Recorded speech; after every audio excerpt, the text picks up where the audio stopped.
Ciao a tutti, ciao Chiesa. Vi accolgo io oggi e benvenuti a questo culto. Voglio pregare per tutti voi, per questa giornata che possiamo passare tutti quanti insieme. Oh Signore, ti ringrazio per questo culto, Signore. Benedici tutte le persone che sono qui, Signore, che verranno, Signore. Signore, ti ringrazio per le famiglie di queste persone che sono qui, Signore. Benedici il ministeri, Signore, benedici la lode, benedici la proiezione, Signore. E ti ringrazio per tutte le cose che fai ogni giorno per noi, Signore. Ti ringrazio per questa settimana che ci hai dato, Signore, e ti ringrazio anche per tutte le battaglie che stai combattendo per noi, Signore, e grazie per tutto quello che fai ogni giorno. In nome di Gesù, Amen. E vi voglio invitare ad alzarvi in piedi che inizieremo la nostra lode. Amen. Chiediamo che il Signore regni in noi, sopra ogni cosa che c'è nella nostra vita. Siamo soggetti alla volontà di Gesù e grazie a Dio per questo, perché la sua volontà è buona, è perfetta ed è tutto quello che abbiamo necessità, abbiamo bisogno. Cantiamo con gioia, ok? Che ricordiamo, scusate. Noi siamo nella presenza di Gesù oggi, è motivo di gioia.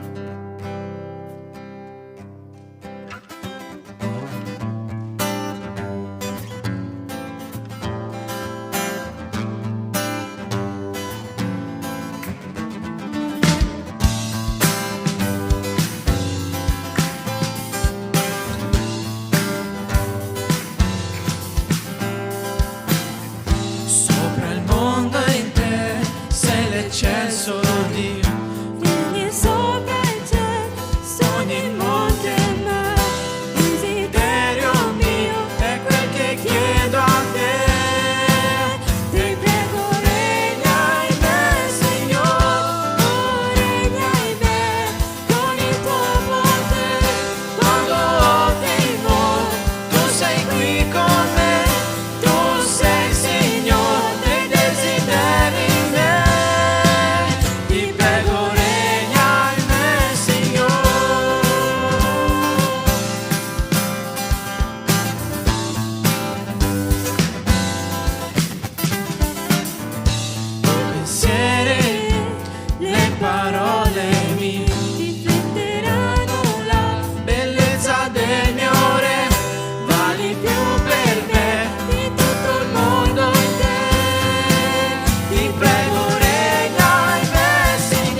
Amen, gloria a Dio, gloria a Dio.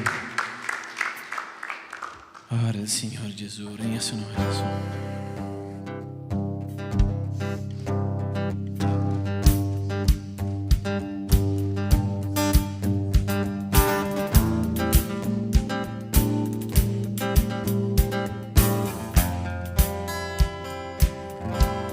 Alla croce io guardo, il verso è sanguato, del tuo dolor partecipare, delle tue opere cantare, il mio Salvatore al Calvario mostrò l'amor del Padre, il giusto Dio.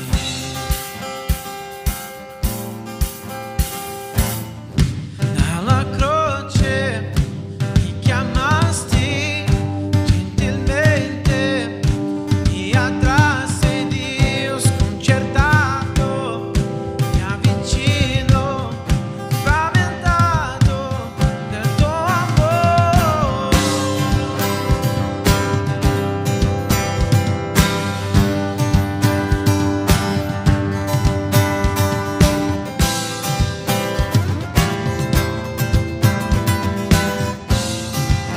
Meritata vita, per grazia riceve, per la sua croce, dalla morte mi salvò. Lui ci ha dato la vita, diede la vita. Eravamo tutti ignoranti, io ero condannato, ma adesso per la croce siamo stati conciliati, più riconciliato.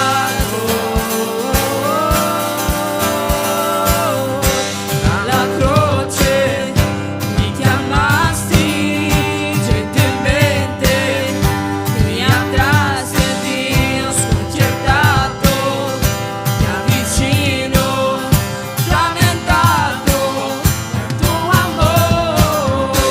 Alla croce mi chiamasti gentilmente, mi attrasse Dio sconcertato, mi avvicino lamentato del tuo amore,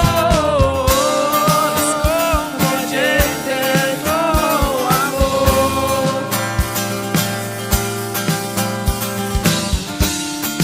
Redento fui e vi mostrò quanto è fedele, sconvolgente il tuo amore.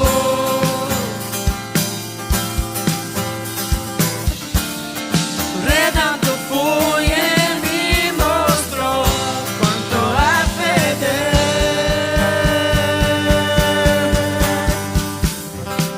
Alla croce mi chiamasti gentilmente, sconcertato Dio concertato, mi avvicino frammentato del tuo amore. Alla croce mi chiamasti gentilmente, mi attrasse Dio sconcertato, mi avvicino frammentato del tuo amore. Alla croce mi chiamasti gentilmente, mi attrasse Dio sconcertato, mi avvicino frammentato del tuo amore.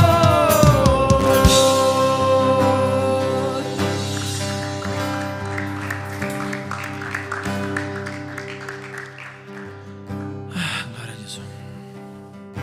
Siamo tutti un po' nervosi oggi qua. E per questo vorrei chiedere un aiuto dalla Chiesa. Preghiamo insieme, perché non è sempre facile stare qua davanti alla Chiesa, perché cosa stiamo facendo qua? Stiamo conducendo la Chiesa all'adorazione. E questo è un ruolo importantissimo, è un ruolo di alta responsabilità. E a volte, non so i ragazzi, ma io mi prendo in un sentimento di paura tanto intenso, nonostante io faccia questo per tanti anni. Ma credo che sia perché Satana non vuole che ci sia un'adorazione vera a Gesù. Però Gesù merita tutta l'adorazione, perché noi abbiamo avuto, ogni settimana abbiamo una settimana intensa di lavoro, di studio, di un sacco di cose.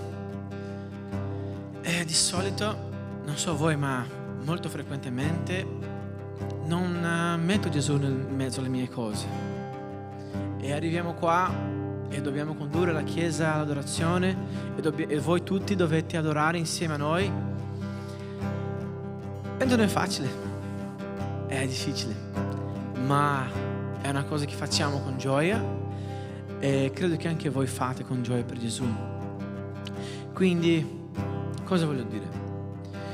Vorrei chiedere alla Chiesa di pregare per noi che siamo qua e per voi che siete lì, per insieme poter adorare a Gesù con cuore e lasciare fuori tutta la paura, tutta l'insicurezza, per permettere che la presenza di Gesù sia ogni tanto più e più intensa e che ci sia una vera presenza di Dio qua questa sera. Amen? Preghiamo tutti insieme. Signore, grazie per questa opportunità di essere qui. Come ho appena detto, non è facile stare qui, Gesù, anche perché sempre dico che non meritiamo stare qui. C'è la barriera dell'idioma, del linguaggio, c'è la barriera dei pensieri che a volte sono fuori, sono lontani. In ogni istante, forse, il nostro problema è che sono fuori e vogliono prenderci e allontanarci da te, Gesù. Quindi in questo momento ti chiedo non di aiutarci noi che siamo qua sopra, di condurre la Chiesa, ma che la Chiesa insieme possa andare avanti verso di te, insieme come un corpo, che possiamo adorarti, oh Dio, una vera adorazione, con i nostri occhi guardando te, con il nostro cuore connesso a te, con il movimento del nostro corpo, tutto per te, Gesù. Io chiedo, Padre, libertà, Gesù.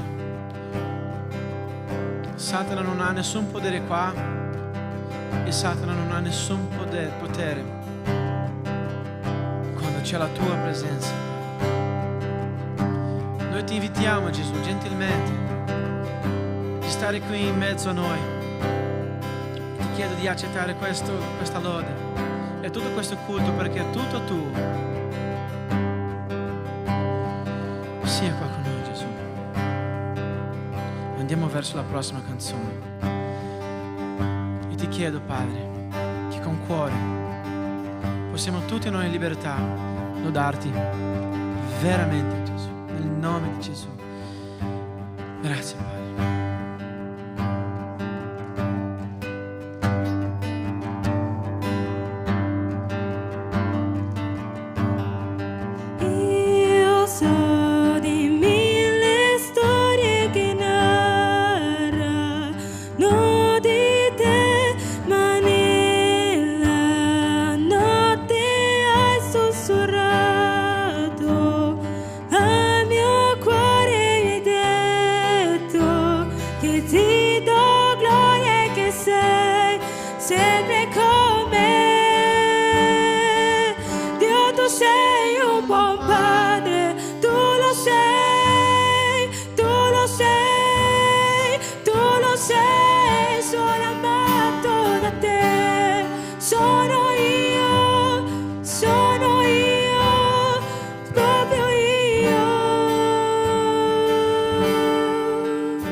Oh,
Dio tu sei un buon padre, Dio tu sei un buon Padre, tu lo sei, tu lo sei, tu lo sei, sono amato da te, sono io,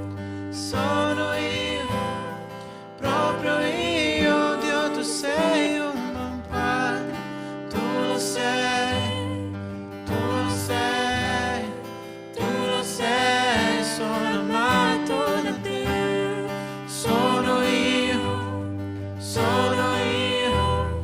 proprio io, Dio tu sei, tu lo sei, tu lo sei, tu lo sei, sono amato da te, sono io, ancora tu sei un buon padre, tu lo sei, tu lo sei, tu lo sei, sono amato da te, sono io, proprio io. sei perfetto. Sei perfetto in ogni tua via, sei perfetto in ogni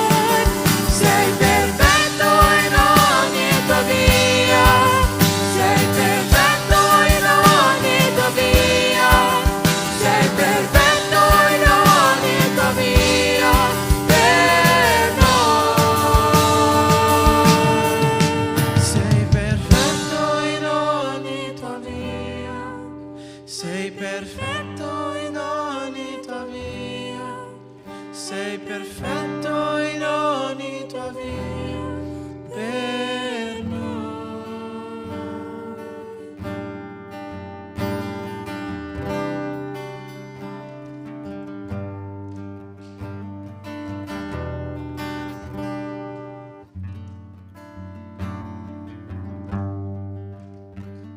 Ogni tua via, sei perfetto in ogni tua via, sei perfetto in ogni tua via per noi.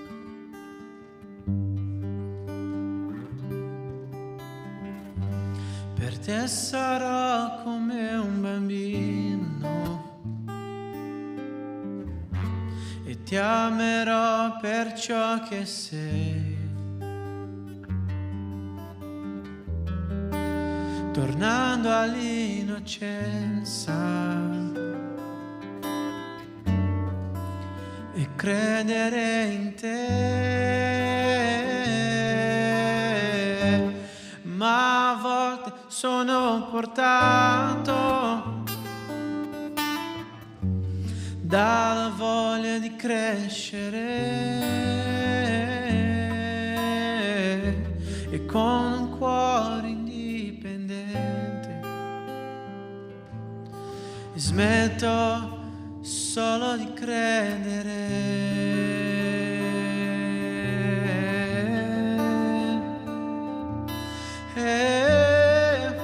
Non posso vivere lontano dal tuo amore, Signore. Non posso vivere lontano dal tuo affetto, Signore. Non posso vivere lontano dal tuo abbraccio, Signore. Senti il suo abbraccio. Abbracciami, abbracciami, abbracciami,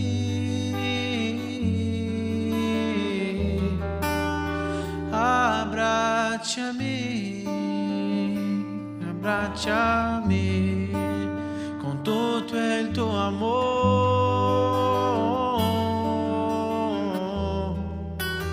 abbracciami.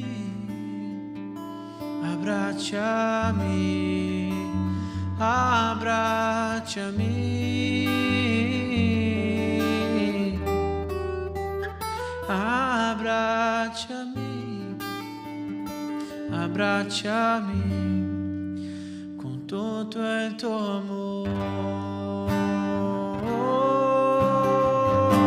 Per te sarò come un bambino e ti amerò per ciò che sei,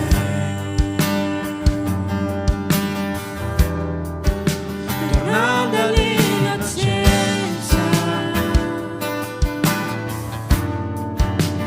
credere in te, ma a volte sono portato alla voglia di crescere e con un cuore indipendente smetto solo di credere.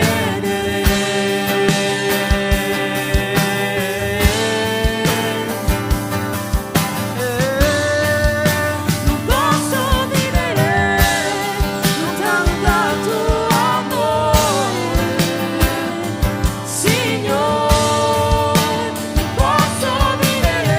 amore, Signore.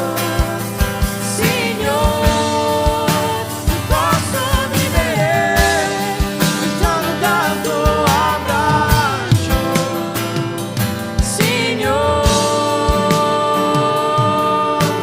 lontano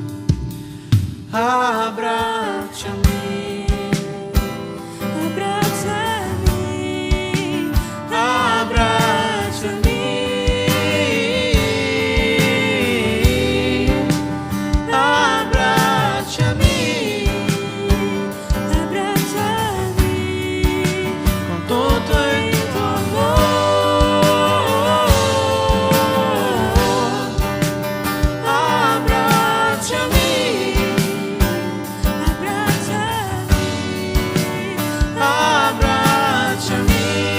Abbracciami, abbracciami, abbracciami, abbracciami con tutto il tuo amore. Non posso vivere lontano dal tuo amore, Signore.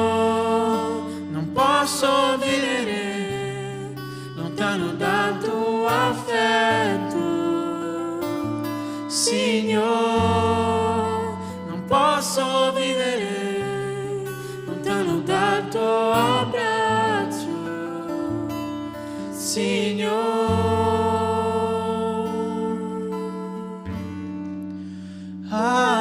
Abbracciami, abbracciami, abbracciami,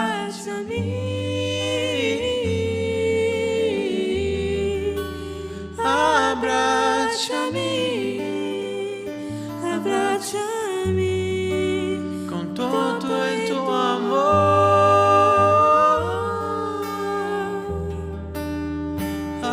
Abbracciami, abbracciami, abbracciami,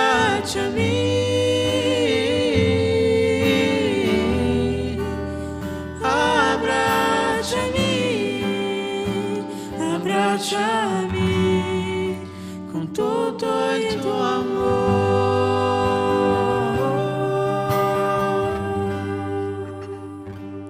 Grazie Dio, grazie per il tuo abbraccio, grazie per tutto quello che tu hai preparato per noi in questa sera. Grazie per permetterci di dire tante parole, suonare tante note a te, Gesù. E grazie per l'opportunità di poter sentire la tua presenza. Ti chiedo di benedire il predicatore di questa sera e che i nostri cuori siano tutti aperti a proprio imparare quello che tu vuoi dirci in questa sera, Gesù. Quello che ti chiedo ti ringrazio nel nome di Gesù. Amen.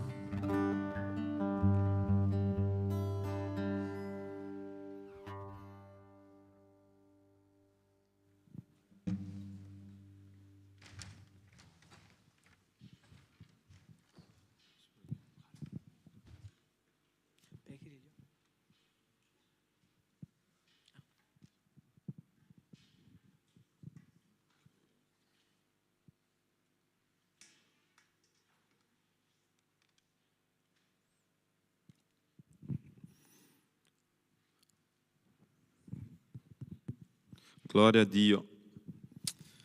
Buonasera ragazzi, come state? Tutto bene?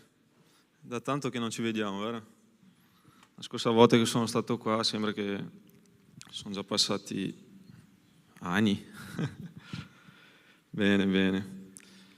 Beh, oggi vi vorrei parlare di una cosa molto interessante, veramente che sta parlando al mio cuore in questi ultimi giorni e che vorrei veramente condividere con voi. Allora, bene, di quello che sto praticamente vedendo e capendo in questi ultimi giorni qua nella Chiesa, sono state parole che secondo me ci stanno portando verso un cambiamento, ci stanno portando verso un qualcosa che ci farà vivere un qualcosa di nuovo. Sapendo che il prossimo sabato saremo tutti qua e che faremo un culto diverso, partiremo con una nuova prospettiva, partiremo con altri progetti, partiremo con nuovi cambiamenti. I nuovi cambiamenti portano anche nuove sfide, vero? E di quello che ho visto in questi ultimi giorni, di quello che ho visto in questi ultimi mesi, la Chiesa, senza voler, secondo me, perché credo io che Dio ci sta portando siano i pastori, siano le persone che vengono qua a predicare la sua parola, ci stanno portando veramente a un luogo in cui noi possiamo capire esattamente cosa Dio vuole parlare con noi. E con me non è diverso, perché come vi ho detto prima, in questi ultimi giorni Dio mi sta parlando tantissimo di una cosa che secondo me la Chiesa in tutti questi anni parla tanto e vuole vivere tanto, no? E cos'è questa cosa? Risveglio. Tutti noi abbiamo già sentito parlare di risveglio, tutti noi abbiamo già sentito parlare di cosa è successo sia nella storia della Bibbia, sia nella storia di tutto il mondo, delle persone che sono state responsabili, secondo me, dei grandi svegli che hanno cambiato sia una nazione, sia un popolo, oppure sia tutto il mondo. E perché vi ho detto che secondo me Dio praticamente sta preparando questa strada qua per noi in questa Chiesa? Perché, allora, la prima cosa è che tutti i messaggi, tutte quelle cose che sono state predicate tutti questi giorni, tutti questi mesi, di quello che abbiamo già imparato qua, sia dalla storia di Davide, tutto quello che è stato predicato anche nelle domeniche qua con i pastori, sono sempre messaggi che hanno il contenuto di un qualcosa di cambiamento. Se non mi sbaglio, 2 mesi fa più o meno, 1 mese e mezzo fa, il pastore Sandro ha predicato qua una parola molto rigida e dura e che parlava anche delle persone che volevano magari dividere la Chiesa, no? E che noi come Chiesa dobbiamo resistere a queste persone, che dobbiamo proprio, metterci nel nostro posto giusto, affinché anche noi non possiamo essere magari sviati sia dalla sinistra sia dalla destra, che dobbiamo essere attenti a questa situazione. Se non mi sbaglio il pastore Caio ha predicato 2 settimane fa, non mi ricordo adesso, ha predicato una parola molto interessante che riguardava non solo ai giovani ma anche ai genitori, che parlava di una situazione in cui i giovani dovevano crescere, dovevano maturare e anche i genitori dovevano aiutare, dovevano proprio dare una mano a questi giovani e non essere proprio quelle persone che distruggevano questo processo, magari non aiutavano i giovani a vivere il loro meglio. Cioè è una parola molto dura. Io la guardavo a casa e io immaginavo i genitori, magari i giovani che erano qua quella domenica mattina, che sentivano il pastore parlare e che magari in quel momento là non volevano proprio sentire quella cosa, no? Che può darsi che, cioè non può darsi, ma io penso che sentire qualcosa di quel genere non è una cosa molto piacevole, no? Noi non vogliamo sentire mai una cosa del genere, però sono parole dure, rigide, ma che fanno la differenza nella nostra vita. Samuel ha predicato qua anche del fatto che noi non dobbiamo fare delle promesse, ma nel momento in cui le facciamo dobbiamo, portarle fino alla fine della nostra vita. Non possiamo dimenticare di quello che abbiamo promesso a Dio, di quello che abbiamo pattuato con Dio, cioè pattuito con Dio. E secondo me questa è una cosa molto interessante, no? Perché noi dobbiamo anche capire che quello che abbiamo promesso a Dio dobbiamo portarlo fino alla fine. Anche quella è una parola molto rigida e dura, secondo me, perché chi di noi, ragazzi, chi di noi una volta non ha promesso niente a Dio e dopo magari si è dimenticato e Dio ci fa ricordare di quello che abbiamo, promesso a Dio. Io ho predicato anche dalla parte di Davide, no? Quando ha sbagliato, quando ha commesso l'adulterio con Batsheba. E anche quella, secondo me, è una parola molto, molto rigida e dura, perché ci fa capire che dobbiamo essere molto svegli, dobbiamo essere molto attenti. E se non vi scordate, io ho parlato anche del fatto che dobbiamo usare la grazia, affinché non possiamo cadere e cascare in quelle cose là. Quindi, perché vi sto dicendo questa cosa? Perché anche Davide in quel momento là si era veduto del suo peccato, no? A un certo punto no, ci ha voluto cosa, 1 anno e mezzo più o meno, affinché lui capisse esattamente che quella cosa là non andava bene, che Dio doveva veramente, perdonare il suo peccato, ma soprattutto che lui doveva, ravvedersi del suo peccato. Quindi questa cosa è molto interessante. E perché vi sto dicendo queste cose? Perché, come vi ho anticipato, secondo me la Chiesa sta attraversando un processo in cui tutti noi dobbiamo crescere, tutti noi dobbiamo passare per un cambiamento nella nostra vita. E io non penso che Dio ci ha scelto per stare qua affinché noi non cambiassimo la vita, affinché noi non avessimo veramente un cambio, ma un cambio vero. Perché se noi guardiamo la Bibbia, era quello che Gesù voleva della nostra vita, no? Gesù non è venuto qua affinché noi avessimo la stessa vita, no? Quella vita sempre sull'orizzontale, che noi non avessimo neanche un rapporto sulla verticale con Lui. Quindi quando Lui ci chiede un cambiamento della vita, vuole che noi cambiamo da così a così. E perciò io penso che questo che la Chiesa sta attraversando, questo momento che la Chiesa sta attraversando in questo momento qua, è veramente quello che noi oggi dobbiamo non solo parlare, ma vivere. Perché questa è la differenza di una Chiesa che vive veramente un cambiamento. Perché la parola è quella che fa la differenza nella nostra vita, no? La parola è quella che fa veramente la differenza. Però la differenza è vista solo nel momento in cui noi viviamo quello che ci è stato predicato, tutto quello che abbiamo un giorno anche pregato nella nostra camera, nel nostro segreto, cioè tutto quello che Dio ci parla, tutto quello che Dio vuole parlare esattamente con noi, sicuramente è quello che farà la differenza nella vita delle altre persone quando noi mettiamo in pratica quello che ci ha parlato e soprattutto quello che ci ha toccato. Quindi il cambiamento, secondo me, è quello che stiamo vivendo in questo momento, no? E la parola di oggi, io volevo leggere insieme a voi un testo molto conosciuto che si trova nel libro di Prima lettera ai Re, capitolo 18, leggiamo tutti insieme, versetto 16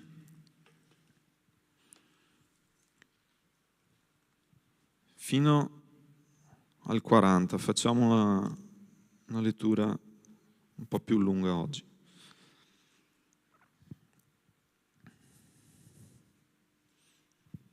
Amen. Dice così: Abidia dunque andò a trovare Acab e gli fece l'ambasciata, e Acab andò incontro a Elia. Appena Acab vide Elia, gli disse: sei tu colui che mette scompiglio in Israele? Elia rispose: non sono io che metto scompiglio in Israele, ma tu e la casa di tuo padre, perché avete abbandonato i comandamenti del Signore, e tu sei andato dietro ai Baal.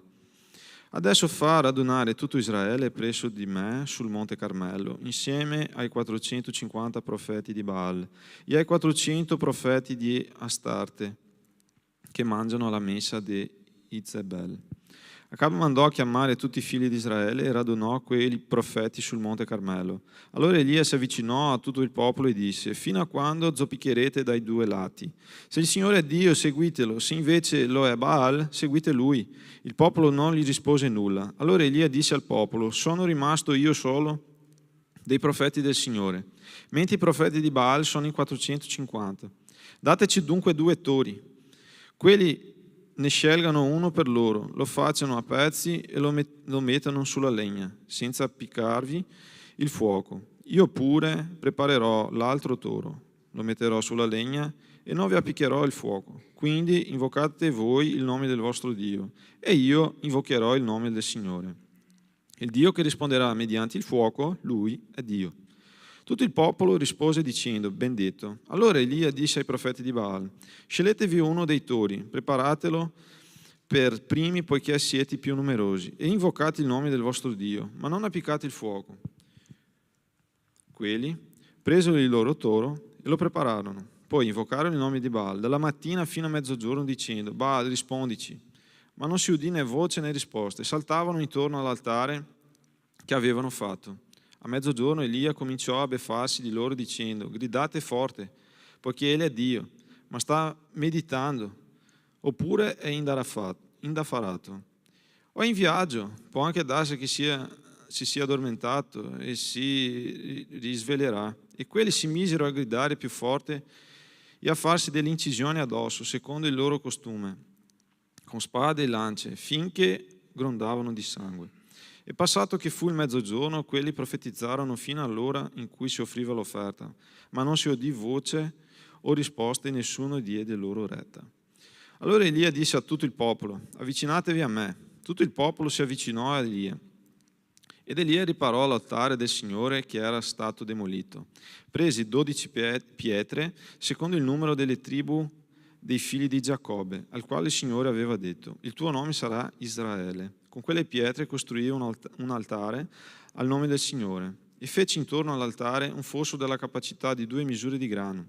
Poi vi sistemò la legna, fece a pezzi il toro e lo pose sopra la legna. E disse: riempite 4 vasi d'acqua e versatela sull'olocausto e sulla legna. Poi disse: fatelo una seconda volta. E quelli lo fecero una seconda volta. E disse ancora: fatelo per la terza volta. E quelli lo fecero per la terza volta. L'acqua correva attorno all'altare ed riempì d'acqua anche il fosso. Allora in cui si offriva l'offerta, il profeta Elia si avvicinò e disse: Signore Dio di Abramo, di Isacco e di Israele, fa che oggi si conosca che tu sei il Dio in Israele, che io sono tuo servo e che ho fatto tutte queste cose per ordine tuo. Rispondimi, Signore, rispondimi affinché questo popolo riconosca che tu, Signore, sei Dio e che tu sei colui che converti il loro cuore. Allora cadde il fuoco del Signore e consumò l'olocausto, la legna, le pietre e la polvere, e prosciugò l'acqua che era nel fosso. Tutto il popolo, veduto ciò, si gettò con la faccia a terra e disse: il Signore è Dio, il Signore è Dio. Elia disse loro: prendete i profeti di Baal, neppure uno ne scampi. Quelli li presero ed Elia li fece scendere al torrente Kishon e laggiù li sgozzò. Bene ragazzi, questo è il testo in cui oggi useremo come basi, no? Come fondamenta per sviluppare qua quello che Dio, come vi ho detto, vi ho anticipato, è quello che Dio sta parlando con me. Allora, secondo me tutti noi qua conosciamo questa storia, no? Ma perché uso questa storia qua per parlare un po' di risveglio, no? Allora, nella mia breve storia dentro la Chiesa, quando io leggevo questo testo, l'unica cosa che mi veniva in mente era che il risveglio era il momento in cui il fuoco del cielo scendeva e bruciava, no? E appiccava fuoco praticamente su quell'altare là. Dopo tanti anni ho percepito che praticamente quello era la manifestazione, no, del potere di Dio, era la manifestazione di quello che Dio voleva fare. Però la cosa più interessante è che quando noi praticamente leggiamo il contesto, vediamo che praticamente tutto quello che è successo fino a quel punto là, fino a quel momento, è stato praticamente tutta la storia, no, del popolo e di tutta la storia della Bibbia. Perché? Allora, se partiamo dal principio, no? Adamo era una persona che ogni giorno si trovava con Dio, ogni giorno Dio scendeva e parlava con lui faccia a faccia, ma nel momento in cui il peccato è entrato, Adamo cosa ha fatto? Ha cercato di mentire, ha cercato di non dire la verità e quindi Dio l'ha messo fuori del giardino. Ok, in quel momento là io penso che Dio voleva una risposta da parte di Adamo, voleva che lui avesse almeno, in quel punto là, gli avesse almeno chiesto, sai, Signore, perdonami perché ho fatto veramente, ho sbagliato e quindi voglio il tuo perdono. Dopo viene Mosè, porta il popolo, noi conosciamo la storia, porta il popolo nella terra promessa. Là loro cominciano praticamente a vivere la vita di una maniera molto diversa di quello che Dio aveva praticamente pensato, di quello che voleva per il popolo. Entrano nel periodo in cui vivevano i giudici, quindi il popolo viveva distanti della strada del Signore, vivevano distanti della presenza del Signore e quindi Dio alzava una persona in mezzo al popolo che poi portava un po' di ravvedimento, portava il perdono dei peccati. Quindi c'è stato sempre questo processo, no? E quando entriamo in questo contesto qua, dice che in quel momento là il re del popolo era Acab. E Acab faceva sempre quello che era male davanti al Signore. E quindi Dio praticamente alza una persona in mezzo al popolo, che era Elia, il profeta. Elia quindi porta un messaggio ad Acab, no? E se noi leggiamo il versetto 16, praticamente dice che gli chiedono, ma tu sei quello che sta portando il scompiglio qua in Israele? Cioè il messaggio del Signore portava proprio quel disagio. Le persone molte volte non vogliono ascoltare quel messaggio. Per quello che vi ho detto prima, no? Che molte volte quando noi ci troviamo in una situazione di molto disagio, il messaggio del Signore quando viene al nostro incontro non è un messaggio che ci porta, sai, quella soddisfazione, ma ci porta proprio a quel disagio, perché ci porta da qua a qua, cioè vuole veramente spingerci, ok? Affinché noi usciamo di quella situazione e quindi Elia era in quel contesto. E siccome il popolo in quel momento faceva tutto quello che era male davanti al Signore, Elia quindi ha avuto questa idea.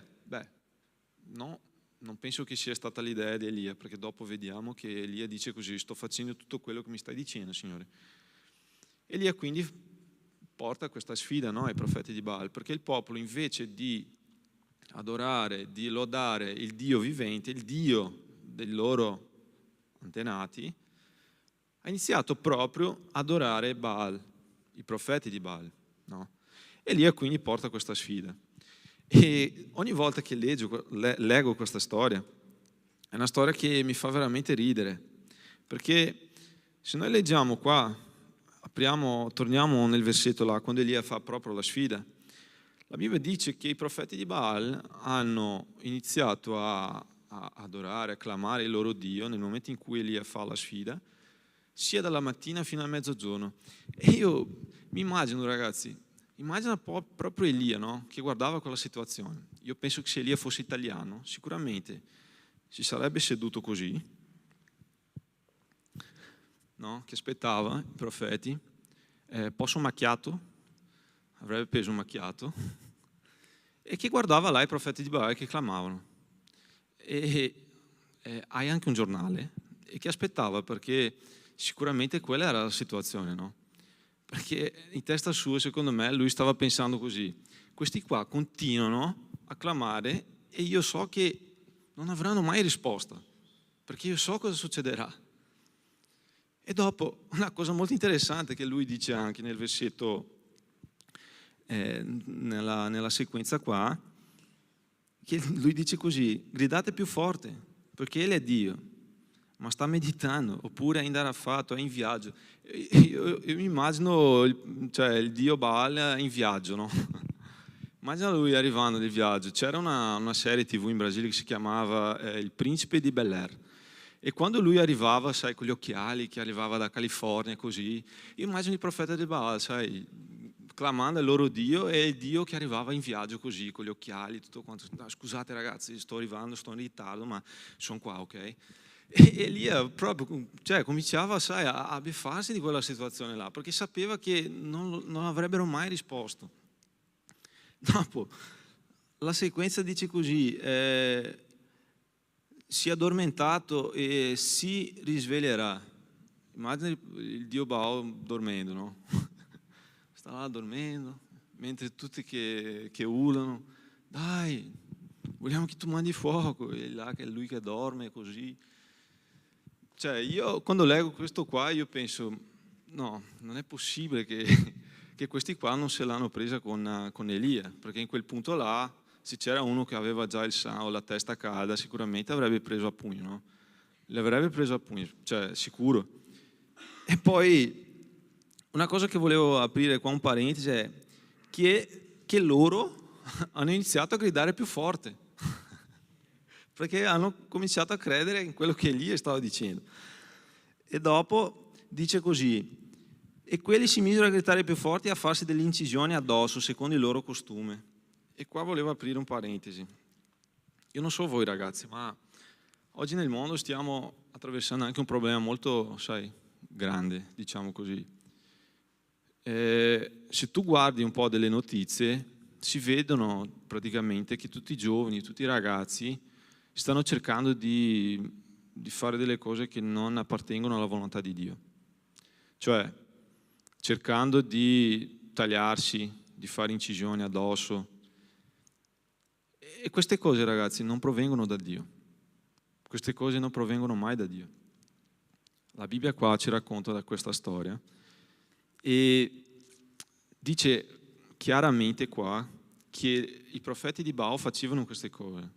E quindi noi sappiamo che i profeti di Baal appartengono al diavolo. Quindi se voi state vivendo una situazione simile così, oppure conoscete una persona che sta magari, sai, facendo queste cose, sapete che non appartiene a Dio. Dio è un Dio di vita. Dio è un Dio che non ci chiederà mai di fare un'incisione addosso affinché noi, sai, siamo visti, siamo come Elia stava scherzando col popolo, no? Gridate più forte, e lì hanno iniziato a fare questa cosa. Quindi state attenti ragazzi, Dio non vi chiederà mai una cosa del genere. Se succede una cosa così, sapete che non è Dio che vi sta chiedendo questa cosa, è il diavolo che vi sta chiedendo.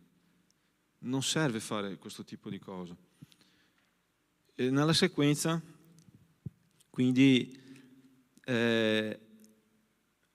passato il mezzogiorno, quelli profetizzarono fino all'ora in cui si offriva l'offerta, ma non si udì voce o risposta, nessuno diede loro retta. E quindi è arrivato quindi il momento di Elia, no? Io penso che Elia quindi si alza là dalla sua sedia, aveva già finito magari 3, 4, 5 macchiati, si alza così, che camminava un po' già, è arrivato il mio momento, adesso Dio, sappiamo che tu sei con me, adesso facciamo tutto qua insieme, no? E arrivato là, ed è qua che io vorrei proprio iniziare, no? Quei punti che Dio mi ha parlato. Allora, come vi ho anticipato, io pensavo che il risveglio era solo quella parte della manifestazione del potere di Dio, ma in realtà è tutta una cosa che succede prima, che è tutto quello che accade prima, no? Perché qual è stata la prima cosa che Elia ha fatto? Se leggiamo qua, cosa ha fatto? Ha riparato l'altare. Si trova nel versetto, se non mi sbaglio, 31, no, 30. Il versetto 30. Allora Elia disse a tutto il popolo, avvicinatevi a me. Tutto il popolo si avvicinò a lui ed Elia riparò l'altare del Signore che era stato demolito. Allora, Se noi andiamo nel Nuovo Testamento, dice che l'altare del Signore siamo noi, giusto? Che noi siamo l'altare del Signore. In quel momento l'altare era proprio distrutto. Quindi, prima che Elia avesse chiesto a Dio di mandare fuoco dal cielo, Elia ha riparato l'altare. E quindi, ragazzi, se noi prendiamo questa parola qua e sappiamo che l'altare siamo noi in questo momento, in questa nuova alleanza che stiamo vivendo, l'altare siamo noi. Quindi se noi a casa nostra chiediamo che Dio che mandi fuoco dal cielo affinché che noi possiamo vivere un risveglio, la prima cosa che dobbiamo fare è raddrizzare la nostra vita. Quindi è raddrizzare i nostri sentieri, la nostra via. Quindi riparare il nostro altare, riparare la nostra vita. E lì ha riparato l'altare. La prima cosa che lì ha fatto. Perché mentre i profeti di Baal pregavano al loro Dio, Elia sapeva cosa doveva fare. Elia sapeva che doveva riparare l'altare. Elia sapeva che in quel momento là l'altare era quella cosa più importante. Ogni volta che Giacobbe, che dopo è diventato Israele, faceva, quando arrivava a un certo punto, lui costruiva un altare. In questo momento qua io sono sopra, noi siamo l'altare, ma io qua sto parlando di un luogo in cui è stato, consegnato a Dio. La nostra vita è stata consegnata a Dio, noi siamo l'altare, quindi noi dobbiamo riparare la nostra vita affinché Dio possa veramente mandare fuoco dal cielo. Quindi inizia proprio con le fondamenta. Noi dobbiamo riparare la nostra vita. Tornando quindi alle parole che sono state predicate in questi ultimi 3 mesi qua, qual è stata? Di riparazione. Genitori, figli, non peccare, usare la grazia per non peccare, non fare delle promesse, veramente riparare la nostra vita, affinché possiamo vivere veramente un risveglio, no? Perché se noi prendiamo risveglio come direzione, è proprio quella parola, risvegliarsi, cioè siamo addormentati in questo momento, ma dobbiamo risvegliarci. Però nel mondo spirituale funziona di maniera diversa. Per risvegliarci dobbiamo prima innanzitutto fare cosa? Riparare l'altare. Dobbiamo sistemarci, dobbiamo metterci sulla strada giusta. Non possiamo continuare a fare le stesse cose che stiamo facendo. Non possiamo continuare a fare sempre la stessa cosa. Dobbiamo raddrizzare la nostra vita. E Elia ha fatto questa cosa, no? Elia ha cercato di fare questa cosa e l'ha fatta. E dopo che ha riparato l'altare, lui ha preso 12 pietre. Noi sappiamo che le 12 pietre simbolizzano le tribù di Israele, no? È interessante che il sasso, la pietra, per loro, simbolizza il giudizio di Dio. E quando noi leggiamo la Bibbia, vediamo che le pietre simbolizzano il giudizio di Dio. È come se Elia stesse dicendo: guarda che io sto riparando l'altare, no? Sto realizzando la mia vita e sto chiamando anche il giudizio di Dio nella mia vita. È come se noi non mettessimo Dio fuori, ma dentro il nostro altare. È il tuo giudizio che vale, non è il mio giudizio, perché a volte in testa nostra pensiamo che noi sappiamo cosa sono le cose giuste, e questo vuol dire che anche noi abbiamo un po' magari di etica nella nostra vita, no? Perché senza Dio possiamo capire cos'è giusto e quello che non è giusto, cioè uccidere, rubare. Anche un non cristiano sa che questo è sbagliato, ma ci sono delle cose nella nostra vita che dobbiamo chiamare Dio dentro la nostra vita, cioè le pietre, il giudizio di Dio noi dobbiamo chiamarlo dentro la nostra vita. È Dio che deve darci il nostro giudizio, è Dio che deve sapere esattamente cosa che noi stiamo sbagliando, è Lui che deve, veramente mostrare e farsi vedere nella nostra vita che stiamo sbagliando. È il giudizio di Dio, è Lui che deve entrare nella nostra vita. Noi dobbiamo chiamare Lui dentro la nostra vita. Dopo, cosa ha fatto? E qua, nella sequenza qua, è una cosa che mi fa... E quindi ha fatto praticamente la stessa cosa che ha fatto Abramo, no? Ha portato la legna, esattamente perché doveva appiccare il fuoco. E dopo ha chiesto di fare cosa? Di mettere acqua sopra. Ragazzi, ma una cosa che, devi appiccare il fuoco, tu metti acqua.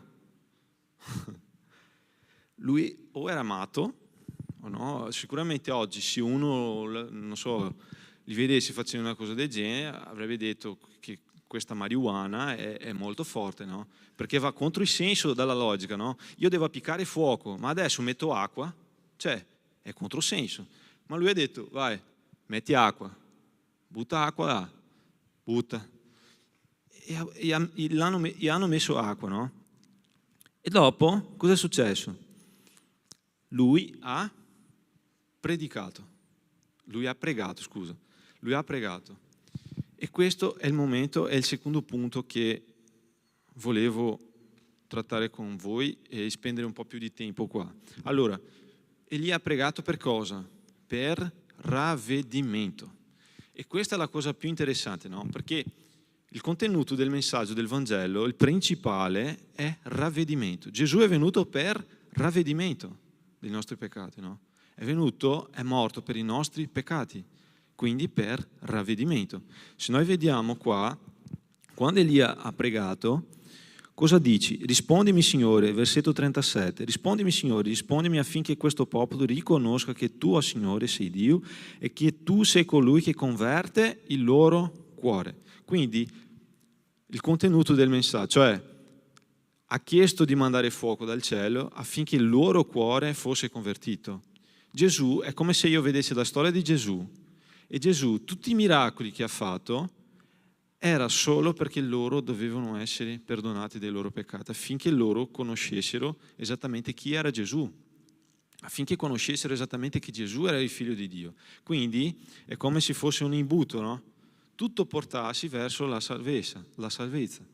E questo è il contenuto del messaggio di Elia, che il loro cuore, cioè quel popolo che si è ribellato, che stava servendo al dio Baal, in quel momento là vedesse il fuoco che venisse dal cielo e quindi convertesse il loro cuore. Quello era praticamente il contenuto del messaggio, ravvedimento. E come vi ho anticipato prima, adesso parliamo un po' di ravvedimento, ho parlato di Adamo, ho parlato del tempo dei giudici, ho parlato dei tempi del re, però è arrivato il tempo di Daniele. Daniele capitolo 2 parla di un sogno che Nabucodonosor ha avuto in quel momento. E Daniele si trovava proprio in quel momento là perché è stato portato come prigioniero, no? Il sogno di Nabucodonosor nel capitolo 2 parla esattamente di una statua, ok? Che era simbolizzata praticamente di 4 regni, per 4 regni. La testa era di oro, il corpo di argento, una parte di bronzo e l'altra di ferro.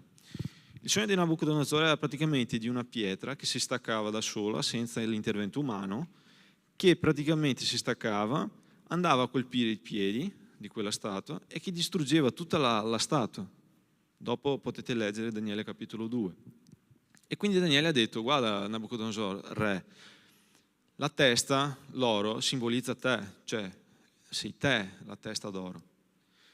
E se noi guardiamo i 4 regni forse più importanti al mondo, tutti gli imperi che abbiamo avuto in tutto il mondo, c'è stato l'impero della Babilonia, che è stato rappresentato quindi, che Daniele ha detto, per la testa d'oro.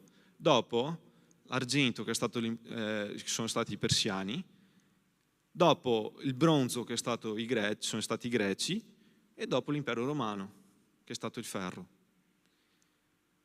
Questa pietra quindi colpiva cosa? I piedi, che erano i piedi di ferro.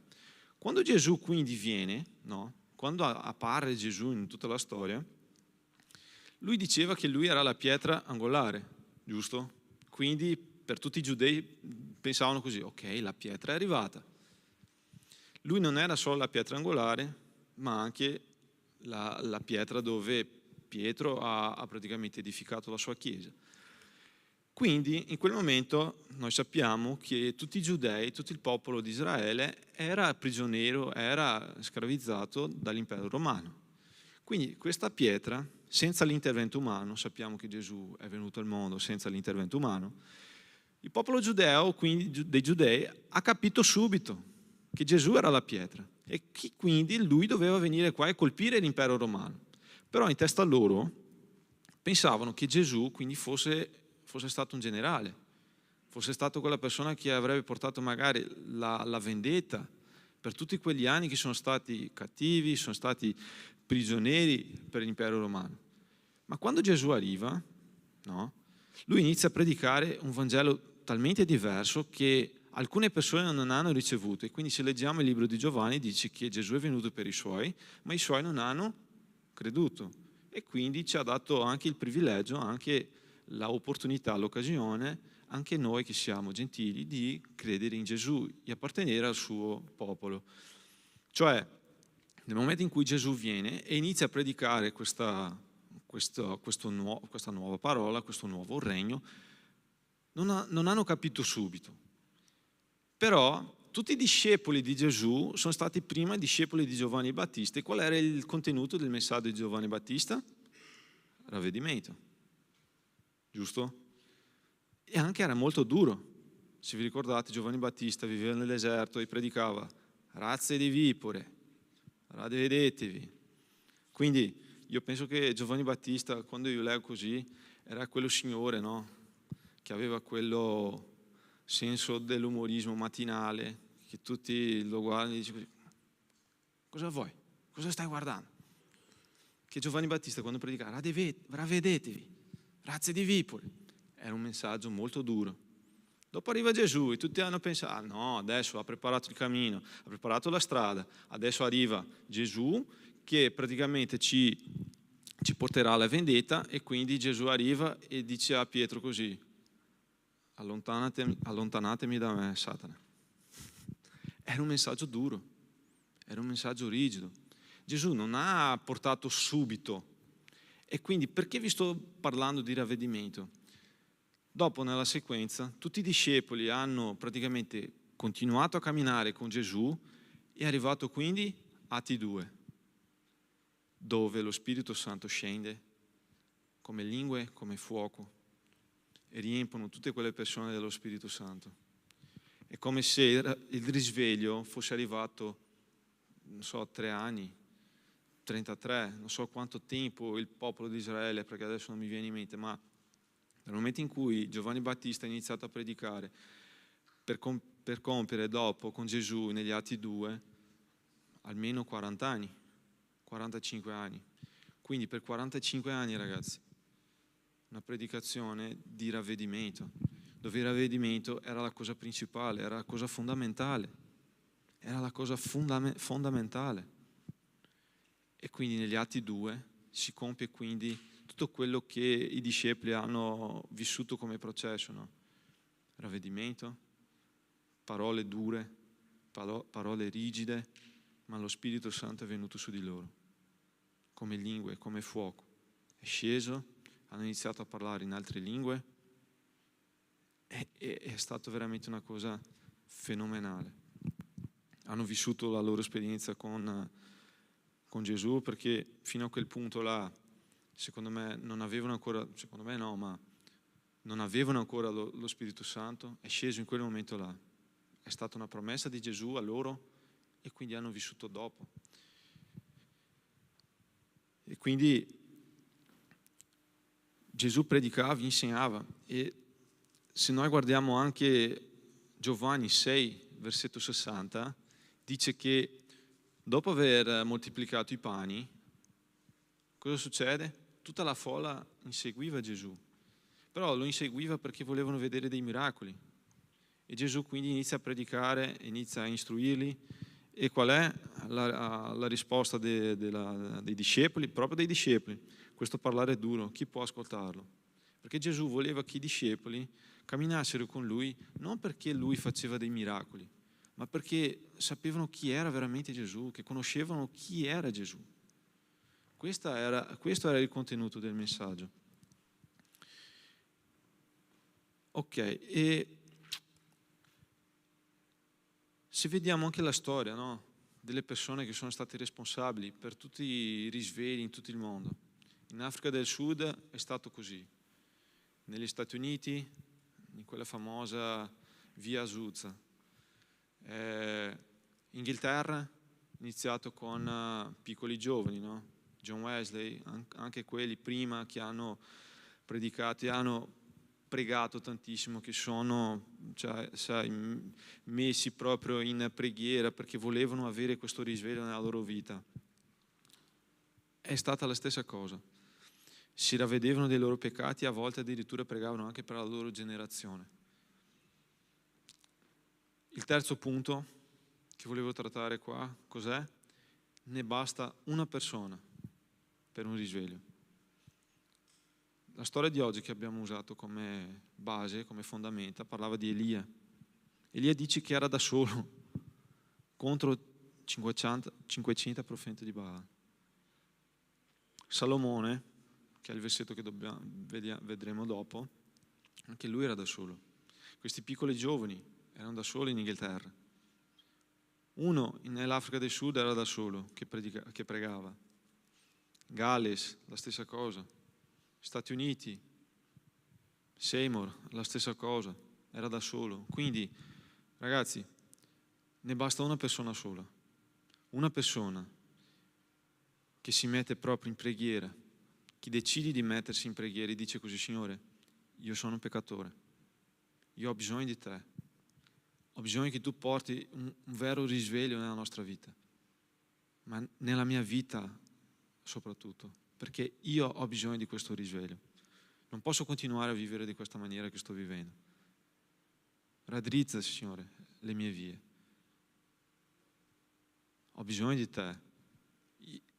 Ho bisogno che il Signore converte il mio cuore a te, affinché io possa vivere, Signore, quello che il Signore vuole per me. Ne basta una persona, ragazzi. E c'è stato un predicatore, che adesso non mi ricordo il suo nome, che ha detto proprio così: non mi interessa aspettare per tante persone affinché possiamo vivere un risveglio a livello globale, ma devo vivere prima il risveglio nella mia vita. Devo vivere nella mia vita. E che noi possiamo essere così, ragazzi, perché se noi capiamo che il risveglio arriva nella nostra vita in primis, sappiamo che dentro la nostra casa sarà tutto cambiato, sarà diverso. E la cosa più interessante di tutti questi risvegli in tutto il mondo è che le persone erano curate, guarite, erano toccate senza che arrivassero al punto di incontro, senza che arrivassero alla chiesa. Prima di arrivare erano già colpite, si ravvedevano già dei loro peccati, iniziavano a piangere perché la presenza di Dio era talmente forte che non riuscivano neanche ad arrivare in quel punto. E io vi dico, ragazzi, io sogno nel giorno in cui anche noi viviamo queste cose qua nella Chiesa, che anche noi, nel momento in cui passiamo, come Eliseo, che passava e che le persone dicevano: quello lì è un uomo del Signore, quello lì è un servo del Signore. Io sogno, ragazzi, e sono sicuro che anche noi vivremo queste cose qua, che un giorno il risveglio arriverà in questa chiesa e che tutti noi saremo guariti dei nostri peccati, saremo guariti delle nostre malattie, perché i risvegli, ragazzi, hanno portato queste cose là, hanno portato in Sudafrica questa cosa. E state pensando così: no, ma per portare un risveglio così grosso dobbiamo stare in un grande centro. Ragazzi, la chiesa in Sudafrica era in mezzo a una campagna, in mezzo a una fattoria. E per culto ce n'erano praticamente 10.000 persone, in mezzo a una fattoria. Le persone di tutto il mondo andavano in Sudafrica per vedere quello che Dio stava facendo. E voglio sottolineare questa cosa qua. Quindi è Dio che ci dà il risveglio, ma è un compito nostro mettersi a posto e raddrizzare la nostra vita. Siamo noi che dobbiamo fare così. E per concludere il messaggio, apriamo la nostra Bibbia in Seconda Croniche, capitolo 7, versetto 14, che secondo me, quando siamo in cucina, no, che dobbiamo fare una torta, prendiamo la ricetta, no? 2 uova. La mia moglie sa, perché ogni tanto cambia un po' la ricetta e la torta non viene buona. E lei mi dice: devi seguire la ricetta, devi seguire la ricetta. Io, in questo momento qua, secondo me questa è la ricetta per un risveglio nella nostra vita, no? Seconda Croniche, capitolo 7, versetto 14. Leggiamo tutti insieme.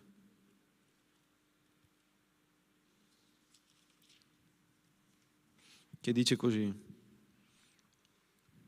se il mio popolo, sul quale è invocato il mio nome, si umilia, prega, cerca la mia faccia e si converte dalle sue vie malvagie, io lo esaudirò dal cielo, perdonerò i suoi peccati e guarirò il suo paese. Il contesto qua era che Salomone stava praticamente consacrando il Tempio a Gerusalemme. Però il popolo in quel momento stava passando esattamente per un periodo molto brutto, no? C'era un periodo in cui il popolo era bisognoso, viveva proprio un periodo brutto. A volte c'era fame, sapete che in quel momento là l'agricoltura era praticamente la fondamenta dell'economia, della parte economica, e passavano proprio questo problema, attraversavano questo problema. Se noi leggiamo il capitolo 6, se torniamo indietro, il versetto 29, dal 26, dice così: quando il cielo sarà chiuso e non vi sarà più pioggia a causa dei loro peccati contro di te, se essi pregano rivolti a questo luogo, se danno gloria al tuo nome, si convertono dai loro peccati perché li avrai afflitti, tu esaudisci dal cielo, perdona il peccato ai tuoi servi e al tuo popolo Israele, ai quali avrai mostrato la buona strada per cui debbono camminare, e manda la pioggia sulla tua terra, che hai data come eredità al tuo popolo. Quando il paese sarà invaso dalla carestia, o dalla peste, dalla ruggine, o dal carbone, dalle locuste, o dai bruchi, quando il nemico assedierà il tuo popolo nel suo paese, nelle sue città, quando scoppierà qualsiasi flagello o epidemia, ogni preghiera, ogni supplica che ti sarà rivolta da un individuo o da un intero tuo popolo di Israele, quando ciascuno avrà riconosciuto la sua piaga e il suo dolore e se stenderà le sue mani verso questa casa. Cioè, il popolo viveva proprio un periodo brutto. Io non so voi ragazzi, ma io capisco che in questo momento anche noi stiamo vivendo un periodo molto brutto, no? Sia di attacco contro il cristianesimo, sia un periodo dove vediamo l'inflazione che si alza ogni giorno, dove la nostra casa, la nostra famiglia è attaccata praticamente in tutto il momento, ma dice che il versetto 14 del capitolo 7 dice che se il mio popolo supplica, io perdonerei i suoi peccati, no? E guarirei la tua terra, il suo paese. Quindi non importa ragazzi il momento in cui stiamo vivendo, importa se, e qua ci metti proprio un condizionale, no? Se il mio popolo, quindi dobbiamo capire che siamo il popolo di Dio, siamo proprio il popolo di Dio, e anche il popolo di Dio può affrontare, può vivere delle cose brutte, no? Non è detto che siamo cristiani, che siamo protetti dalla parte di Dio di non vivere questi problemi. Se no l'Apostolo Paolo era la persona che non aveva proprio Dio nella sua vita, no? La vipera che li ha colpito, il naufragio, tutte queste cose. Paolo ha vissuto dei peggiori problemi, quindi non è detto che essere servo di Dio ci protegge di tutte queste cose. Noi siamo il popolo di Dio, possiamo affrontare dei problemi, però la parola dice che se il mio popolo, quindi dobbiamo avere proprio questa certezza che siamo il popolo di Dio, no? Dopo dice nella sequenza: se il mio popolo, sul quale è invocato il mio nome. Dobbiamo conoscere il nome di Dio, dobbiamo invocare il nome di Dio, sia per un ravvedimento, sia per una guarigione, sia per un miracolo. Cioè dobbiamo chiamare e clamare il nome di Dio, dobbiamo clamare il nome di Dio. E qua viene quello che noi dobbiamo fare: si umilia. Umiliarsi ragazzi è una cosa che secondo me in questo periodo è molto difficile, no? Perché vi dico questa cosa? La mia generazione, se io arrivassi a casa e magari rispondesse male la mia mamma o il mio papà, io prendevo una schiaffata, ragazzi, che non avete idea. Io oggi a volte vedo che umiliarsi proprio, non è detto che dovete proprio, sai, essere così, non so, triste, debole, così. No, umiliarsi è una cosa molto diversa, ma è riconoscere chi è sopra di noi. E questo umiliarsi è quello che secondo me, non secondo me, ma quello che la parola dice era quello che Dio voleva che il popolo facesse in quel momento. Umiliarsi era dire: Signore, noi stiamo qua, siamo peccatori, abbiamo bisogno del tuo aiuto, abbiamo bisogno di te, vieni. Dobbiamo umiliarsi, ragazzi. Qua inizia quello che noi dobbiamo fare, umiliarsi. Dopo dice così: si umilia, prega, quello che abbiamo detto. La Chiesa, no, è nata attraverso la preghiera. Se leggiamo Atti 2 dice che tutti i discepoli, tutte quelle persone erano riuniti pregando. Quindi la Chiesa di Dio è nata in preghiera. Quindi dobbiamo pregare, è quello che ci collega col regno. Ho già detto questa cosa qua. Dopodiché, cosa dobbiamo fare? Cerca la mia faccia, dobbiamo cercare Dio. Dobbiamo stare sempre pronti a cercare Dio, la sua faccia. Quindi dobbiamo umiliarci, dobbiamo pregare e dobbiamo cercare Dio. E dopo viene quello che Dio farà per noi. E si converte dalle sue vie malvagie. Quindi dobbiamo convertirci. Cioè, quello che Elia ha pregato a Dio: Signore, che il fuoco che scende dal cielo sia un segnale affinché il popolo conosce il tuo nome. Noi dobbiamo avere il nostro cuore, ragazzi, convertito al Signore. Il più grande mandamento qual è? Amare Dio con tutto il nostro cuore. Il nostro cuore deve essere proprio convertito, ragazzi. Non è detto che siamo qua in chiesa e che noi siamo, sai, persone che amano Dio al 100%. Forse qua è la via per la quale Dio vuole che stiamo qua, affinché ascoltiamo la sua parola e arriviamo a questo punto dove Dio vuole per noi. Quindi dobbiamo convertirci, ragazzi, delle nostre vie malvagie. Vie malvagie esse che ci portano ad avere sempre degli atteggiamenti sbagliati. Però dobbiamo pregare, umiliarci, pregare e convertirsi delle nostre vie malvagie. E dopo viene la promessa di Dio: io lo esaudirò dal cielo, perdonerò i suoi peccati e guarirò il suo paese. Guarire il paese qua ci dà un'idea di portare cosa? Non ricchezze, ma portarci cosa? Tutto quello che abbiamo bisogno. Perché se il popolo in quel momento là viveva proprio dalla terra, quindi se lui guariva il paese, guariva la terra, vuol dire che stava portando un'altra volta il reddito, cioè la maniera, la via per la quale il popolo guadagnava soldi in quel momento. Riuscivano ad avere una prosperità un'altra volta. Sarebbero diventati prosperi un'altra volta. Quindi nella nostra vita è ancora così. Quindi dobbiamo usare questo versetto qua, ragazzi, affinché noi abbiamo proprio una via per la quale possiamo arrivare nel posto in cui Dio vuole per noi. Vi invito adesso ad alzarvi in piedi, così possiamo finire il messaggio, no?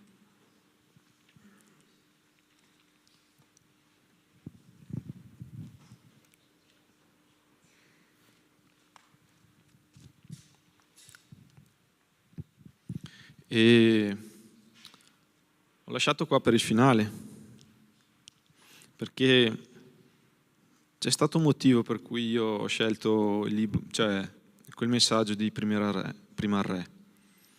Un amico mio è andato a Israele e mi ha portato queste pietre qua. Non sono del Piave, va bene? Sono di Israele. E queste pietre qua sono del Monte Carmelo, ragazzi. Il posto in cui Dio ha fatto scendere il fuoco dal cielo. Sono 3 pietre. Ogni volta che vedo queste pietre qua, io metto proprio nel nostro salotto a casa, ogni volta che vedo queste pietre qua, io mi ricordo immagino come è stato il momento in cui Elia ha chiesto di scendere fuoco dal cielo. Mi ricordo di questo passaggio, no? Di questo passo. E quindi queste pietre mi fanno ricordare esattamente la preghiera di Elia. E volevo invitarvi in questo momento a pregare anche con me. Ma pregare con lo scopo giusto, no? Tiago dice, il libro di Giacomo, dice che noi non riceviamo perché chiediamo male. Giacomo 4,4 se non mi sbaglio. Che noi non riusciamo a ricevere niente dalla parte di Dio se noi non chiediamo dalla maniera giusta.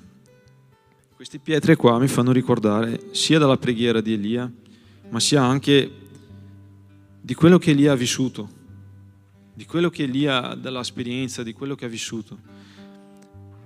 Cioè, del momento in cui Dio si è fatto vedere al popolo e il loro cuore è stato convertito, perché la sequenza del capitolo dice che sono convertiti. Elia poi ha ammazzato, ha ucciso i profeti di Baal, ma il popolo, quello che apparteneva al Dio, ha visto la manifestazione del potere di Dio e si è convertito. Quindi che il nostro cuore, ragazzi, stasera possa essere veramente convertito a Dio, come è stato in quel momento sul Monte Carmelo, ma che sia così anche nella nostra vita, che sia proprio così, che il nostro cuore possa essere veramente convertito, no? E può darsi che molte volte tu mi stai dicendo così, vabbè, tu stai dicendo dei peccati che dobbiamo raddrizzare la nostra via, ma non è soltanto, ragazzi, una vita di peccato che ci porta distanti dalla presenza di Dio. E mi state chiedendo così, ma come mai? A volte è anche una cosa, direi, legale, legittima, ci porta distanti dalla presenza di Dio. Apocalisse 2, quando Giovanni scrive l'Apocalisse, lui scrive anche riguardo alla chiesa di Efeso, no? E dice proprio là che loro erano, praticamente il messaggio era che loro erano una chiesa rilevante, facevano della cosa giusta, erano veramente una chiesa che portava la parola, era una chiesa che sopportava le difficoltà, era una chiesa che faceva la differenza, però avevano perso la cosa principale, che era l'amore per Dio. Nonostante tutto ciò, loro erano ancora avvertiti dalla parte di Dio perché avevano perso l'amore per Dio. E può darsi, ragazzi, che durante la nostra giornata, durante il nostro giorno, cioè durante la nostra vita, tante cose ci stanno portando distante di avere un cuore perfetto, di un cuore ravveduto davanti a Dio. E queste cose non sono peccati, sono cose legittime. E che noi dobbiamo stare molto attenti, perché sennò dopo non daremo frutti. Non daremo frutti. Matteo 13 dice che quelle semi che sono caduti in mezzo alle spine hanno dato dei frutti, ma sono arrivati, cioè il sole, è arrivato tante cose, dopo quel seme là non ha dato più frutto. E forse è così con la nostra vita. A volte noi siamo partiti bene, ma poi caschiamo e torniamo, sai, da capo. Quindi questo momento che possiamo pensare veramente tutto quello che dobbiamo migliorare, tutto quello che dobbiamo veramente, sai, mettere ai piedi di Gesù, nella sua presenza, e chiedere perdono, chiedere che Dio e che Gesù possa veramente perdonare il nostro cuore, perché, ragazzi, noi siamo deboli, siamo persone che sbagliano sempre, abbiamo bisogno di Dio. Ieri sera, tornando a casa, ho quasi fatto un incidente. Stavo tornando dall'allenamento e ho quasi fatto un incidente. È Dio che mi ha guardato. Ho dormito, sai, guidando, e io pregavo sempre: Signore, fammi arrivare a casa, fammi arrivare a casa. E ho quasi fatto un incidente. Quindi è Dio, ragazzi, che ci sostiene. È Dio che fa il migliore per noi. Il nostro cuore, ragazzi, deve essere veramente convertito a Lui. Noi dobbiamo avere Lui come il nostro punto, sai, di riferimento. Quindi chiudete i vostri occhi, che possiamo pregare, che possiamo, mentre il gruppo qua, Edoardo, suona, e che possiamo veramente, sai, convertire i nostri cuori a Dio, chiedere perdono, dire che siamo veramente una generazione malvagia, che facciamo delle cose sbagliate. Preghiamo anche per la nostra generazione, ragazzi.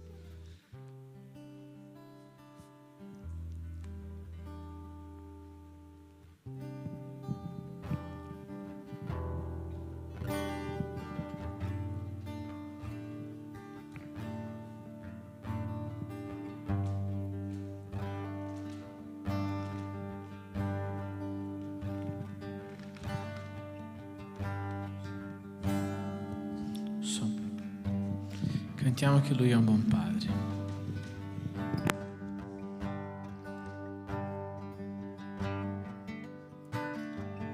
Io so di mille storie che narrano di te, ma nella notte hai sussurrato al mio cuore, mi hai detto che ti do gioia e che sei sempre con me. Dio, tu sei un buon padre, tu lo sei, tu lo sei, tu lo sei, sono amato da te, sono io, proprio io. Ho visto molti cercare risposte, lontano da te, ma so che ogni risposta proviene solamente da te. Ti conosci, tu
Signore, vogliamo, Signore, pregare in questo momento. Tu sei buono, Signore, tu lo sei. Abbiamo appena cantato, Signore. Signore, tutto quello che è stato parlato qua stasera sappiamo che è venuto direttamente dal Signore. Sappiamo, Padre, che tutte queste cose che dobbiamo, Signore, fare nella nostra vita affinché il Signore possa manifestare il tuo potere nella nostra vita, nella nostra Chiesa, nell'Italia, nel mondo.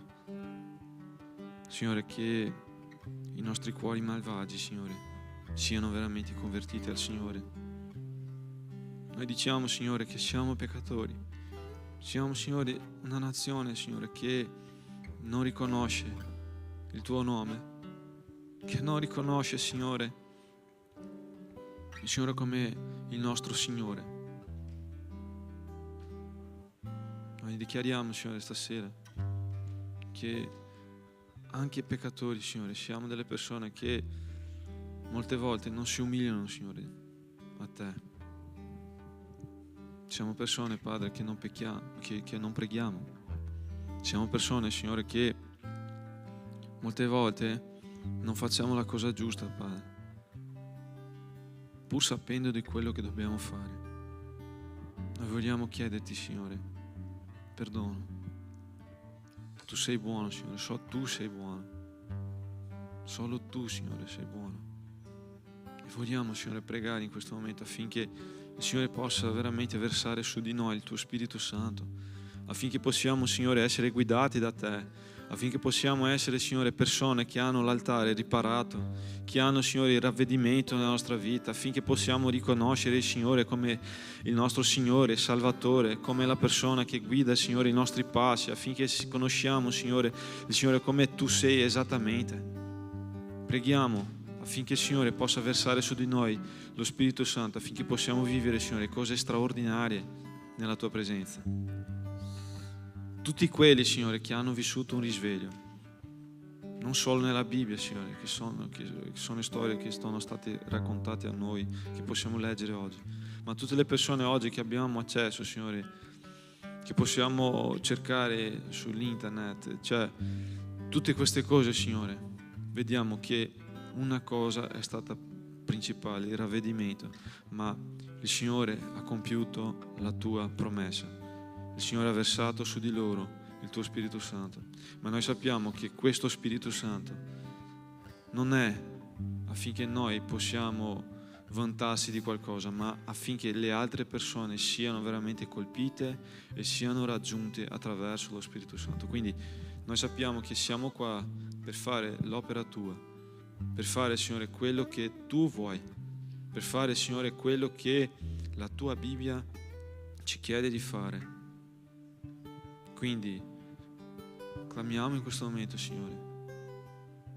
Vogliamo che i nostri cuori siano convertiti al Signore, che lo Tuo Spirito Santo possa scendere, siccome è sceso negli Atti 2, come lingua di fuoco, perché il fuoco rappresenta, Signore, il Tuo fuoco rappresenta la santità.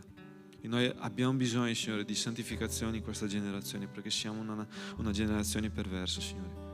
Siamo una generazione che abbiamo la nostra testa perversa, pensiamo in cose che non ci avvicinano al Signore. Quindi ti chiedo, Signore, che il Tuo Spirito Santo possa scendere qua, che il Tuo Spirito Santo possa scendere nella nostra casa, nella nostra vita, nel nostro cuore, possa scendere veramente, Signore, e fare la differenza, siccome è fatto nella vita di Elia e tutte quelle persone che sono stati convertiti lì, che si sono praticamente, che sono ritornati, Signore, al Tuo cammino, alla Tua via, alla Tua strada. Quindi ti chiedo, Signore, che questa sera possiamo essere veramente, Signore, perdonati, come la Tua parola dice, che il Signore avrebbe perdonato i nostri peccati. Quindi vogliamo, Signore, camminare su questo versetto, vogliamo, Signore, pregare la Tua parola, perché sappiamo che non sei fedele a noi, ma sei fedele alla Tua parola. Quindi la Tua parola dice così, che se noi chiedessimo perdono, Signore, dei nostri peccati, e che se il Signore veramente udissi dal cielo, il Signore avrebbe perdonato i nostri peccati. Quindi perdonaci, Signore. Vogliamo, Signore, raddrizzare la nostra vita davanti al Signore e che il Signore possa veramente versare su di noi il tuo Spirito Santo. Versa su di noi, Signore. Versa su di noi, Signore, lo Spirito Santo. Versa su di noi, Signore. Versa, Signore. Possa versare su di noi, Signore. Versa su di noi. Noi clamiamo, Signore, per lo Spirito Santo. Clamiamo, Signore. Spirito Santo, scenda su di noi. Spirito Santo, scenda su di noi. Spirito Santo, scenda su di noi. Scenda su di noi, Spirito Santo. Scenda su di noi. Oh, alleluia. Scenda su di noi, Spirito Santo. Che il Signore possa scendere su di noi. Che il Signore possa fare la differenza, Signore, nella nostra vita. Faccia, Signore, la differenza nella nostra vita, Signore. Noi clamiamo, Signore. Vogliamo Te. Vogliamo cercare Te, Signore. Vogliamo la Tua faccia qui, Signore. Scenda su di noi, Signore. Scenda, Spirito Santo. Spirito Santo del Signore, scenda su di noi. Scenda, Signore, su di noi. Spirito Santo, scenda su di noi. Scenda, Spirito Santo. Dimora, Spirito Santo, nel nostro cuore. Scenda su di noi, Spirito Santo. La tua parola dice in Atti 2 che il Signore è sceso come lingua, come fuoco. Scenda su di noi qua in questo momento adesso, Signore. Scenda su di noi, Signore. Noi clamiamo, Signore. Perdona, Signore, i nostri peccati. Vogliamo, Signore, realizzare la nostra vita, Signore. Scenda su di noi. Noi abbiamo bisogno di Te, Signore. Abbiamo bisogno di Te, Signore. Tu sei il Signore della nostra vita. Tu sei il Signore della nostra vita. Scenda su di noi, Signore. Scenda, Signore, su di noi. Scenda, Spirito Santo. Scenda, Spirito Santo. Che la Tua presenza sia veramente tutto quello che abbiamo bisogno, Signore. Scenda su di noi. Scenda, Spirito Santo. Fai, Signore, la Tua volontà. Fai, Signore, quello che devi fare. Scenda su di noi, Signore. Scenda su di noi. Spirito Santo, scenda su di noi. Oh, alleluia. Scenda, Spirito Santo, scenda su di noi. Oh, alleluia.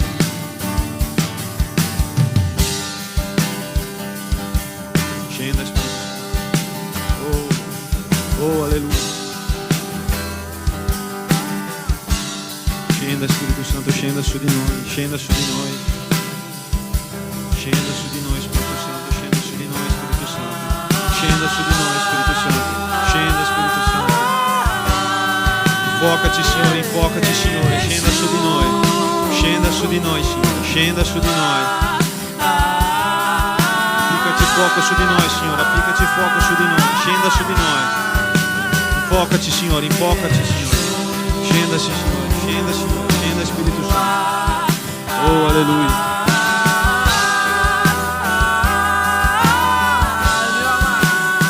Oh, alleluia.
luce io guardo e verso essa vado, nel tuo dolore partecipare, tue opere cantare, mio Salvatore al Calvario mostrò l'amore del Padre, nostro Dio, giusto Dio.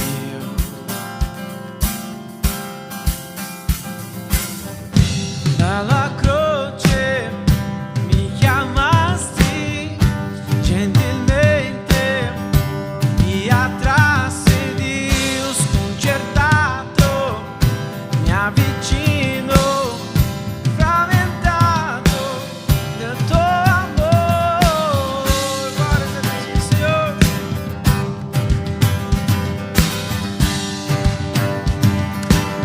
Tu sei santo, Gesù.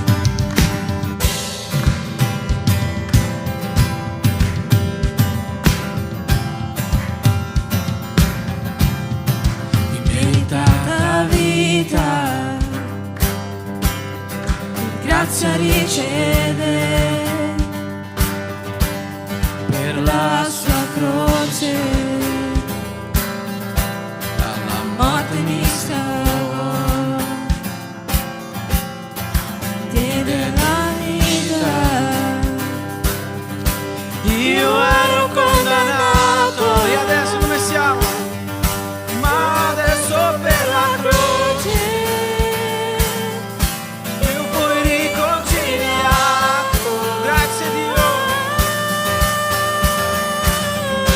Dalla croce mi chiamasti, gentilmente mi attrasse Dio, sconcertato mi avvicino, frammentato dal tuo amore. Dalla croce mi chiamasti, gentilmente mi attrasse Dio, sconcertato mi avvicino, frammentato dal tuo amore, sconvolgente il tuo amore.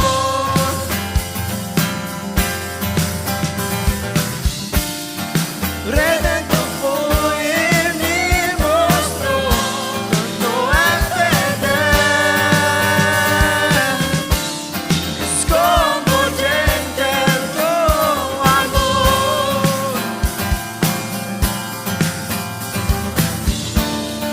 Redento poi mi mostro quanto è fedele.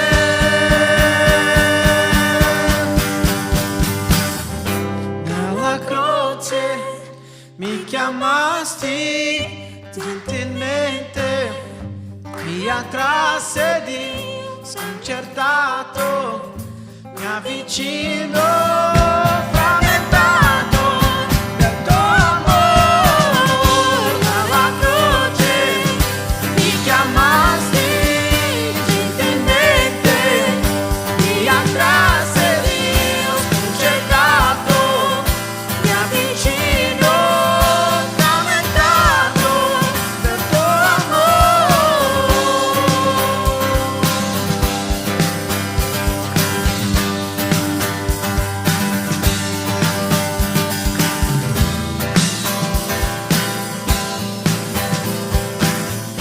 Frammentato del tuo amore.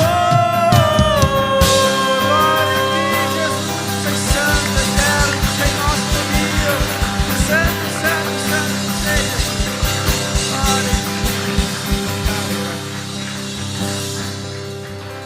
Amen. Amen. Potete sedervi?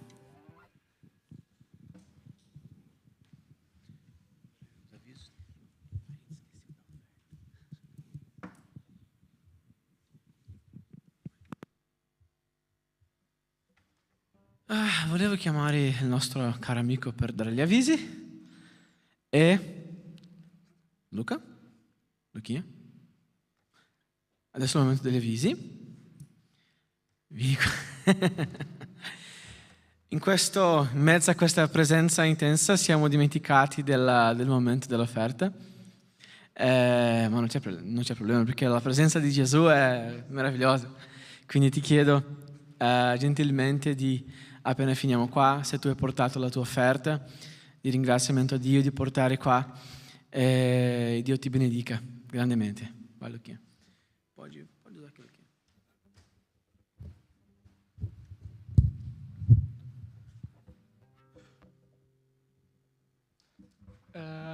Allora, abbiamo il Ministero Agape Kids, che adesso stiamo lavorando anche nel sabato, quindi abbiamo bisogno di persone volontarie per partecipare all'Agape Kids, perché adesso abbiamo tanti giovani preadolescenti adesso che vengono nel sabato, anche nella domenica, quindi se volete partecipare parlate con Jacqueline, responsabile. Abbiamo bisogno di persone. Prossimo. Ministero Sociale. Raccogliamo beni di necessità. Parlate con Maggie o Isabella per maggiori informazioni. Prossimo. Il Midcamp 2024 per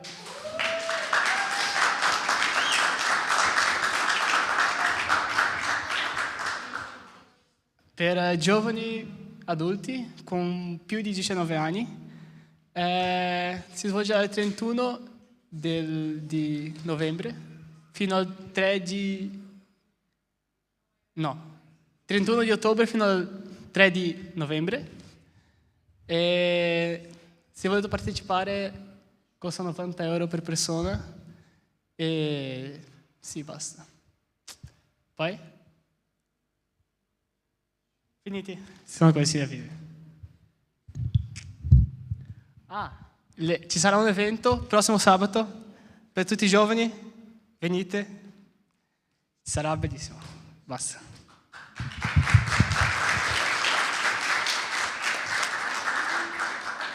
Allora, siamo arrivati al punto finale di questa serata, ma la presenza di Gesù è quello che ci ha portato oggi, rimane durante la nostra settimana, che le nostre batterie siano tutte caricate. Ringrazio a tutti e vorrei fare una preghiera veloce per finire questo culto. Amen. Signore Gesù, grazie per questo momento meraviglioso che abbiamo avuto qua con te. Ti chiedo, Padre, di portare la tua protezione, la tua presenza, che i tuoi angeli sia con ogni persona qua che è stata in questa sera, anche i nostri amici che non sono qua, gli amici che sono in Portogallo, per ogni fratello nostro che fa parte di questa chiesa. Ti ringrazio, Dio, per essere qua in questo paese, che tutti noi possiamo portare la tua parola all'Italia, all'Europa e al mondo e fare la differenza. Grazie per tutto, Dio, nel nome di Gesù. Amen. Fine.